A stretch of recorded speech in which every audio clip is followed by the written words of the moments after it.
Morning, everyone, and welcome to our daily word. Today's Monday, September 13th. It's a beautiful morning out here this morning on my front porch.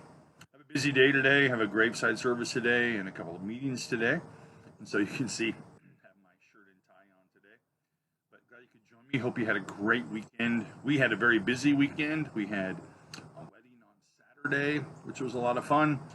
And of course, worship yesterday, and I officiated the funeral of Charlie Long yesterday afternoon at 3 o'clock, and we are going to bury him actually this morning. And so, lots going on, lots of celebrations of life, if you will. And so, it's good to be with you this morning for our few minutes together as we share in our daily word and as we continue to consider what it might mean for us and how it is that it affects our daily lives, and if it does affect our daily lives, and if it does affect how we look at the world and how we view all the things around us. So for this morning, I've chosen Philippians chapter 2, verse 4, just this one verse again today. Philippians chapter 2, verse 4. And we hear these words as Paul writes to the church in Philippi. Let each of you look not only to your own interest, but also to the interest of others.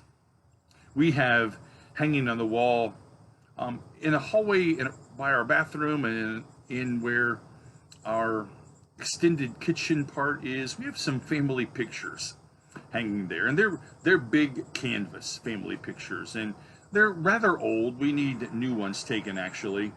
But Weston, my youngest grandson, likes to look at them.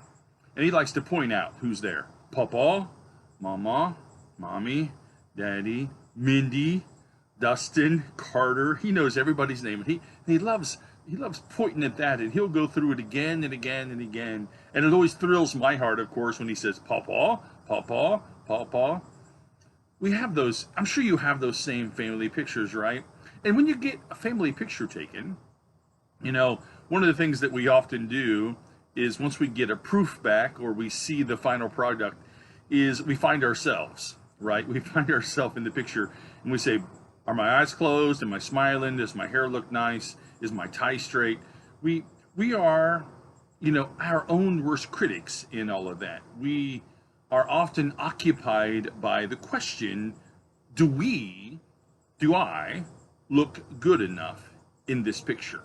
We do that. I could probably walk in there right now and find the flaws of me in that picture. Probably what I would say, because those pictures are a couple years old, probably what I would say is that was probably 40 pounds too much ago.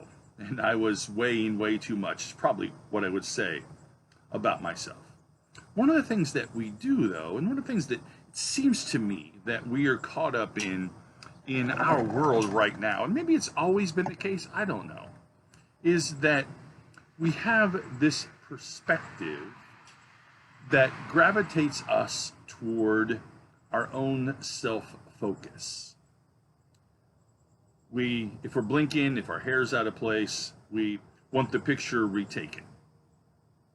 We look at ourselves and look at the world around us, and it seems that we get caught up in this whole idea of what's good for me.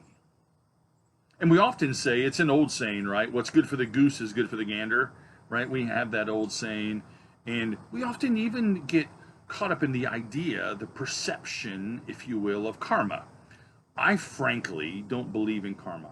I think karma's a bad thing because I would fall down out there on the little ledge and blame it on my neighbor who distracted me when he walked by, and then me hoping that it happens to my neighbor down there by the fire hydrant for karma.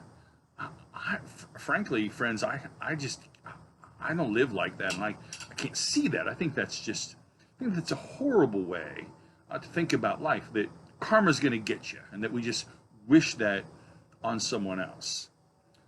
Our problem, it seems to be, is that I think we default to self-focus and to our own self-interest.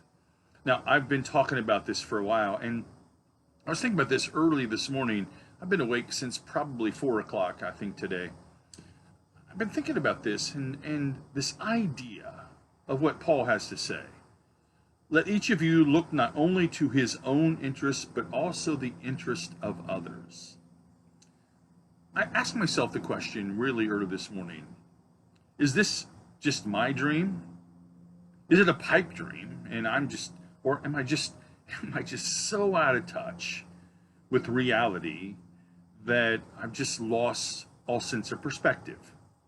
I can't really decide, where I'm at, because I read social media, I read the newspaper, I listen to the news, I follow things in the world, and we have this severe conflict, it seems, between our fierce independence. You can't make me do anything, right?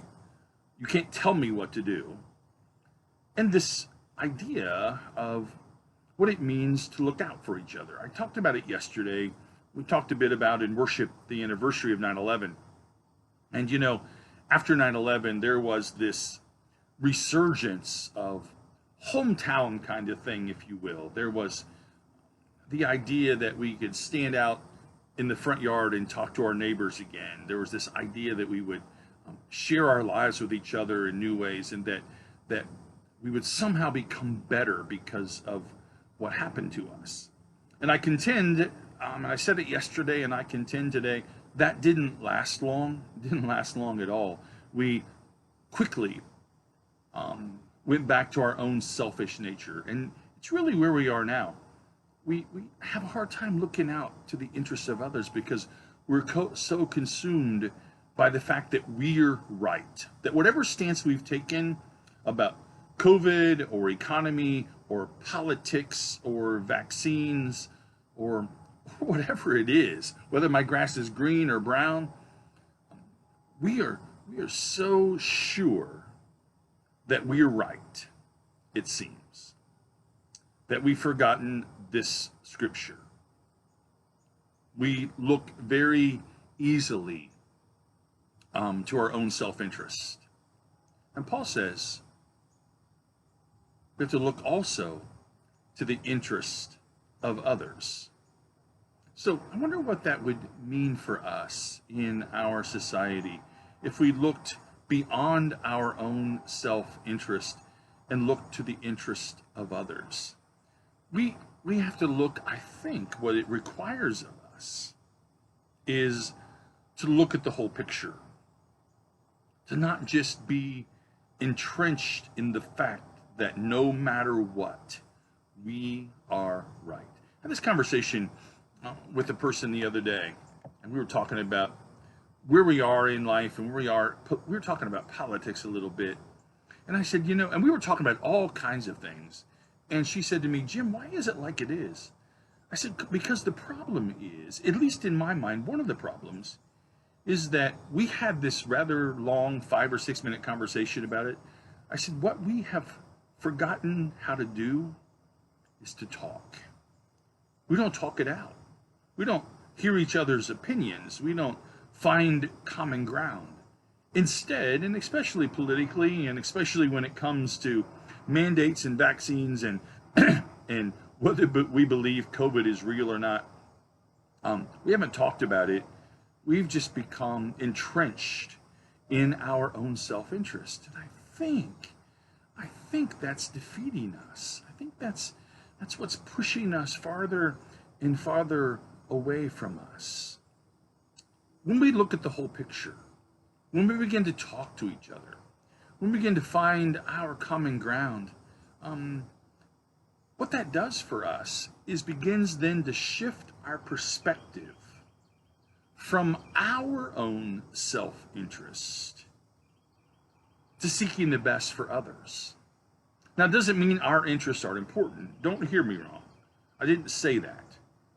What I said was, what I mean is, that it shifts our focus, that we realize that we don't have to be right. We don't have to be so entrenched that we can't see and look out for the interest of others. I have to tell you that that's a sad thing to me, and it bothers me, and I wonder about where this leads us. You know, since 4 o'clock, I've still been contemplating. Is this just a gym dream, or is this a pipe dream and I'm just wasted my time and I should go mow my grass and just mow grass for a living? Or does it make sense for me just to keep pushing it and preaching it and teaching it and asking you to do better and asking all of us to do better, asking me to do better? I don't know the answer. I don't know what I'm going to do. I can't decide, what makes sense in all of that. Self-interest is presumed.